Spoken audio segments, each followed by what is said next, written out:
Hello friends, daily classes में आपका स्वागत है। दोस्तों आज 12 जनवरी 2022 करंट अफेयर के टॉप 10 क्वेश्चन हम देखने वाले हैं जो आपके सभी प्रतियोगी परीक्षाओं के लिए मोस्ट इंपोर्टेंट रहने वाले हैं। आप भी दोस्तों टारगेट बना लें, करंट अफेयर तो मॉर्निंग में ही कंप्लीट करना है ताकि आप बाकी सब्जेक्ट को भी टाइम दे पाएँ, सिलेक्शन ले सकें। और दोस्तों जब मैंने 11 जनवरी का आपको करंट अफेयर करवाया था, अच्छे से करवा दिया था और उसी दिन मैंने आपसे एक प्रश्न पूछा था, कल की ही बात है। मैंने पूछा था रोहन बोपन्ना का संबंध किस खेल से है। 85% से भी ज़्यादा स्टूडेंट ने इसका आंसर गलत दिया है, केवल 15% स्टूडेंट ने इसका उत्तर सही दिया है। इतने स्टूडेंट ने गलत उत्तर क्यों दिया, उसके पीछे कारण ये है कि जब भी मैं वीडियो बना रहा हूँ 10 मिनट का वीडियो, केवल 10 मिनट के वीडियो में भी वो 85% स्टूडेंट क्या करेंगे, वीडियो पॉज करेंगे, उसको आगे चला कर देखेंगे। इससे दोस्तों आपका नॉलेज नहीं बढ़ेगा। नॉलेज के लिए तो एक्स्ट्रा फैक्ट आपको याद करने ही पड़ेंगे। और आपको बता दूं, ये जो 15% स्टूडेंट है जिन्होंने सही उत्तर दिया है, एग्ज़ाम में भी इतने ही स्टूडेंट का सिलेक्शन होता है। आप खुद सोच के देखें, आप अगर 10 मिनट भी नहीं दे सकते ढंग से तो आप कैसे सिलेक्शन ले लोगे। इसलिए जो पढ़ाऊँ उसको ढंग से अच्छे से देखा करो। इस तरह के प्रश्न एग्जाम में पूछे जाते हैं, बन जाते हैं, तो इनको ढंग से कंप्लीट करो, अच्छे से एक्स्ट्रा फैक्ट याद करो, तभी आपका सिलेक्शन होगा, तभी आप सिलेक्शन ले पाओगे। तो चलिए दोस्तों टॉप 10 क्वेश्चन हम देख लेते हैं। पहला प्रश्न है कि राष्ट्रीय युवा दिवस कब मनाया जाता है। एग्जाम के लिए मोस्ट इंपोर्टेंट रहने वाला है। राष्ट्रीय युवा दिवस कब मनाते हैं, तो 12 जनवरी को राष्ट्रीय युवा दिवस मनाया जाता है। 12 जनवरी को मनाया जाता है। एक देर का है 12 अगस्त। 12 अगस्त को विश्व युवा दिवस मनाया जाता है, ये भी आपको ध्यान रखना है। स्वामी विवेकानंद का जन्म 12 जनवरी 1863 को कोलकाता में हुआ था। इनके बचपन का नाम नरेंद्र नाथ दत्त था। बचपन का नाम क्या था, नरेंद्र नाथ दत्त था। तो इन्हें विवेकानंद नाम किसने दिया था, तो खेतड़ी झुंझुनू के महाराजा हैं अजीत सिंह। अजीत सिंह ने इन्हें नरेंद्र की जगह विवेकानंद नाम दिया था, आपको ध्यान रखना है। संयुक्त राष्ट्र संघ ने 1984 को अंतर्राष्ट्रीय युवा वर्ष घोषित किया था। इसके महत्व को देखते हुए भारत सरकार ने घोषणा की कि सन 1984 से 12 जनवरी को राष्ट्रीय युवा दिवस के रूप में मनाया जाएगा। और विश्व युवा दिवस आपसे पूछ ले तो 12 अगस्त को मनाया जाता है, ध्यान रखना है। उठो जागो, तब तक मत रुको जब तक लक्ष्य की प्राप्ति नहीं हो जाती। ये किसने कहा था, स्वामी विवेकानंद ने ही कहा था। तो दोस्तों आप युवा हैं, देश के युवा हैं, अच्छे से स्टडी करो, सिलेक्शन लो। और अच्छे से स्टडी करोगे तो सिलेक्शन ले भी लोगे। तो स्टडी को ज़्यादा टाइम दें, सिलेक्शन ले लोगे। अगला है कि हाल ही में म्यांमार की अपदस्थ नेता जिन्हें अवैध रूप से वॉकी टॉकी आयात करने के कारण 4 साल की सजा सुनाई गई है, कौन है, तो उत्तर सही हो जाएगा, आंग सान सूकी हैं। आंग सान सूकी इसका सही उत्तर हो जाएगा। ये काफ़ी चर्चा में भी रहती है, एग्जाम में भी यहाँ से प्रश्न बन जाते हैं। कोर्ट ने अवैध रूप से वॉकी टॉकी आयात करने और कोरोना पाबंदियों के उल्लंघन मामले में दोषी ठहराया है। म्यांमार की राजधानी है नेपीताव है। याद नहीं हो तो ऐसे याद रखना कि म्यांमार की राजधानी नहीं पता नेपीताव, इस तरह से याद रख लेना। और करेंसी पूछिए तो यहाँ की करेंसी कयात हो जाएगी, कयात यहाँ की करेंसी हो जाएगी।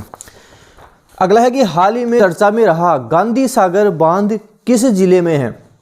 हाल ही में काफ़ी चर्चा में रहा है गांधी सागर बांध, ये किस जिले में है, तो ये मध्य प्रदेश जिले में है।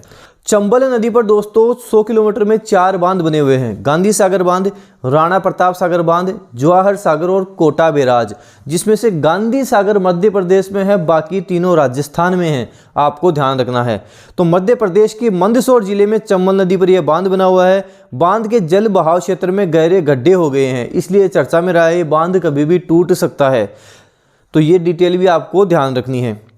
अगला है कि हाल ही में चर्चा में रहा सीमा भवानी क्या है। सीमा भवानी क्या आपको बताना है, जो हाल ही में काफ़ी चर्चा में रहा है।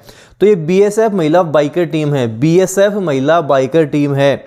इस बार आयोजित होने वाले गणतंत्र दिवस में यह टीम हिस्सा लेगी, आपको ध्यान रखना है। अगला है कि हाल ही में नेशनल जूनियर बास्केटबॉल चैंपियनशिप में बॉयज़ कैटेगरी में फाइनल किसने जीता है। एग्जाम के लिए मोस्ट इंपोर्टेंट रहने वाला है। किसने जीता है, राजस्थान ने जीता है, आपको ध्यान रखना है। ये राजस्थान ने जीता है। इसके बारे में और एक्स्ट्रा फैक्ट हम देखें तो टूर्नामेंट कहाँ हुआ था, इंदौर में संपन्न हुआ था, मध्य प्रदेश के इंदौर में संपन्न हुआ था। राजस्थान ने 24 साल बाद गोल्ड जीता है। राजस्थान 24 साल बाद ये टूर्नामेंट जीता, आपको ध्यान रखना है। फाइनल में किसको हराया था? चंडीगढ़ को हराया था। और गर्ल्स की बात करें तो गर्ल्स के फाइनल में पंजाब में राजस्थान को हरा दिया। गर्ल्स फाइनल में तो पहुंच गई लेकिन पंजाब से हार गई और पंजाब जीत गया, राजस्थान हार गया, आपको ध्यान रखना है। अगला प्रश्न है, राजस्थान प्रतियोगी परीक्षाओं के लिए स्टार लगा लेना मोस्ट इंपोर्टेंट रहने वाला है। राजस्थान का पहला अल्ट्रा थर्मल पावर प्लांट कहाँ बनने जा रहा है, आपको बताना है। तो ये बांसवाड़ा में बनने जा रहा है। राजस्थान में अक्षय ऊर्जा उत्पादन क्षमता में बढ़ोतरी के लिए 2400 मेगावाट क्षमता का नया ultra super critical thermal power plant बनने जा रहा है। इसमें 3 यूनिट है, हर यूनिट 800 मेगावाट क्षमता की होगी। यह बांसवाड़ा के दानपुर इलाके में बनेगा।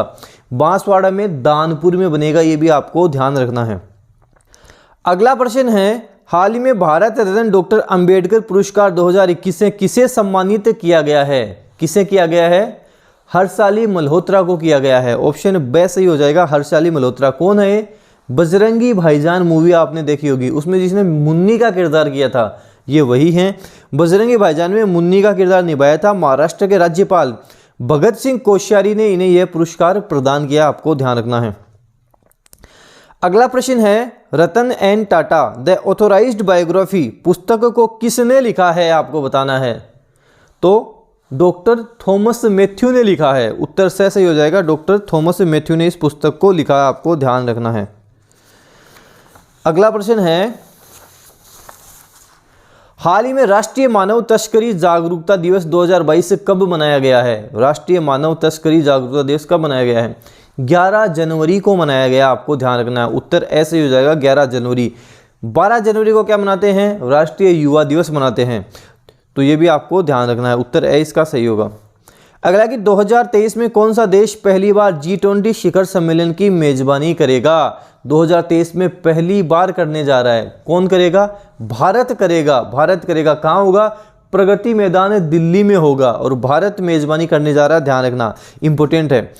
अब जो हमने पिछली क्लास में टॉप 10 क्वेश्चन देखे थे उनका भी वापस रिवीजन कर लेते हैं ताकि आपको पिछले वाला भी अच्छे से याद रहे। हमने देखा था कि हाल ही में प्रधानमंत्री नरेंद्र मोदी ने किस तिथि को वीर बाल दिवस मनाने की घोषणा की थी? किसको की थी? 26 दिसंबर को की थी। 26 दिसंबर को आपको ध्यान रखना है। 9 जनवरी को गुरु गोविंद सिंह जयंती के पर्व पर इन्होंने ये घोषणा की थी, आपको ध्यान रखना है। अगला था कि हाल ही में गुजरात में स्टैच्यू ऑफ यूनिटी के निकट स्थित केवड़िया रेलवे स्टेशन का अब नया नाम क्या रख दिया है? क्या रख दिया है? एकता नगर रेलवे स्टेशन रख दिया है। एग्जाम के लिए मोस्ट इंपोर्टेंट रहने वाला है, आपको ध्यान रखना है। फिर अगला था कि हाल ही में आरबीआई के पूर्व गवर्नर जिन्हें AIIB का नया उपाध्यक्ष नियुक्त किया गया है, कौन है? उर्जित पटेल हैं। उर्जित पटेल, ऑप्शन से सही होगा। एशियन इंफ्रास्ट्रक्चर इन्वेस्टमेंट बैंक इनके उपाध्यक्ष बने हैं। मुख्यालय कहाँ है इसका? बीजिंग, चीन में मुख्यालय है। और आपको ध्यान रखना है, भारत AIIB का संस्थापक सदस्य है और बैंक में चीन के बाद भारत का सबसे अधिक वोटिंग हिस्सा है। और इस बैंक के प्रमुख कौन हैं? जिन लिक्यून इसके प्रमुख हैं। जिन लिक्यून प्रमुख हैं, ध्यान रखना है। फिर अगला प्रश्न था कि हाल ही में ATP ट्रॉफी में पुरुष डबल्स का खिताब पहली बार किस भारतीय जोड़ी ने जीता है? तो रोहन बोपन्ना व रामकुमार रामनाथन ने जीता है, आपको ध्यान रखना है।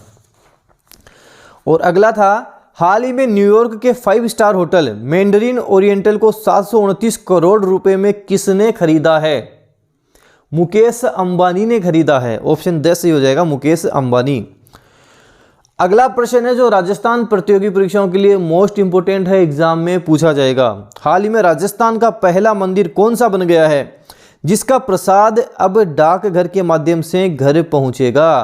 तो रामदेव जी का मंदिर है, रुणेचा जैसलमेर में है। इनका आप अब डाकघर से घर मंगवा सकते हैं, प्रसाद भी मंगवा सकते हैं, भभूति भी मंगवा सकते हैं। ऑप्शन बी सही होगा। हाल ही में भारत के 73वें शतरंज ग्रैंड मास्टर कौन बन गए हैं, आपको बताना है। कौन बन गए हैं? भरत सुब्रमण्यम बन गए हैं। भरत सुब्रमण्यम। हाल ही में भारत की सहायता से लग्जरी ट्रेन सेवा किसने शुरू की है? किसने की है? श्रीलंका ने की है। श्रीलंका, ऑप्शन से सही उत्तर होगा। अगला है, खादी और ग्रामोद्योग ने देश की पहली मोबाइल हनी प्रोसेसिंग वैन कहाँ लॉन्च की है? गाजियाबाद में लॉन्च की है। ऑप्शन से सही होगा, गाजियाबाद। और अंतिम प्रश्न है, देश का पहला क्रिप्टो करेंसी इंडेक्स लॉन्च किया है। किसने किया है? क्रिप्टोवायर ने लॉन्च किया है, क्रिप्टोवायर ने लॉन्च किया है। इसकी जो पीडीएफ है वो डेली आपको कहाँ मिलेगी? डेनियल क्लासेस के टेलीग्राम चैनल पे मिलेगी। वहाँ आपको सारी पीडीएफ मिलती हैं और पीडीएफ वहीं आपको मिलेगी, तो वहाँ से आप इसकी पीडीएफ भी देख सकते हैं। और दोस्तों जो एक्स्ट्रा फैक्ट बताऊँ उनको छोड़ने नहीं हैं। अभी हाल ही में जो प्रतियोगी परीक्षा हुई हैं उसमें जो मैंने एक्स्ट्रा फैक्ट बताए हैं उसमें से काफ़ी प्रश्न सीधे सीधे एग्जाम में बने हैं, तो इनको आपको नहीं छोड़ना, एक्स्ट्रा फैक्ट करके जाना है।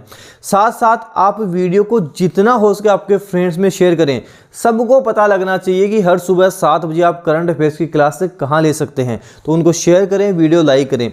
डेनियल क्लासेस यूट्यूब चैनल पर नए हो तो सब्सक्राइब कर लें, साथ ही बेल आइकन को भी प्रेस जरूर कर लें, क्योंकि कोई भी न्यू अपडेट आएगी तभी आपको मिलेगी। जब बेल आइकन को प्रेस करोगे तभी न्यू अपडेट मिलेगी।